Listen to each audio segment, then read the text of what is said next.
இந்த வண்டியோட டிரைவர் நம்ம கூட இருக்காரு. அவர்கிட்டயே கேட்டு தெரிஞ்சுக்கலாம் என்ன ரீசனுக்காக வந்து அந்த மாதிரி சொன்னாங்க அப்படிங்கிறது. அண்ணா வணக்கம், உங்க பேர்?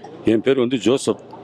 எதுக்காக நான் அந்த மாதிரி எக்ஸ்பீரியன்ஸான ட்ரெயினடு டிரைவர்ஸ் மட்டும்தான் இந்த கேரவன் வந்து ஓட்டணும் அப்படின்னு சொன்னாங்க. அது என்ன ரீசன்? அது இந்த ரீசன் என்னன்னு சொல்லி கேட்டிங்கன்னா, இந்த வண்டியில் வந்து பல விலை உயர்ந்த பொருட்கள், இரண்டாவது ஜென்ரேட்டரு, இந்த ரெக்கார்டு இந்த பண்ணக்கூடிய ரூமு, ரெண்டாவது வண்டி வந்து கொஞ்சம் மாடலாக வந்து இதுக்காகவே வந்து ப்ரிப்பேர் பண்ணியிருக்காங்க. அப்படின்றப்ப கொஞ்சம் எக்ஸ்பீரியன்ஸ் டிரைவராக இருந்தால் அதை பார்த்து கரெக்ட் பண்ணி ஓட்டுவாங்கன்ற காரணத்துக்காக ட்ராவல்ஸில் ஓடி இந்த வால்வோ அந்த ஸ்கேனியோ ட்ரைனிங் முடிச்ச டிரைவர்கள் அங்கே போட்டு எங்களை வாங்கன்னு சொல்லி கொடுத்து எங்களுக்கு வந்து இதுக்காக வந்து ஆப்ரேட் பண்ணுறதுக்காக எங்களை வர சொல்லியிருக்காங்க. நாங்கள் ஓட்டிக்கிருக்கோம். நீங்கள் இதுக்கு முன்னாடி என்னென்ன வண்டியெல்லாம் ஓட்டியிருப்பீங்க? நாங்கள் இதுக்கு முன்னால் வால்வோ, மெர்சிடிஸ் பென்ஸு, ஸ்கேனியோ எல்லா வண்டியும் நாங்கள் வந்து ஓட்டியிருக்கோம். எல்லா கம்பெனிலையும் போய் ட்ரைனிங் முடிச்சிருக்கோம். இது என்ன, இது எத்தனை மீட்டர் சேஸ்? இது என்ன வண்டினா? இது வந்து 13 மீட்ரு. 13? ஆமாம், 13 மீட்ரு. இது வந்து பாரத் பென்ஸ் வண்டி.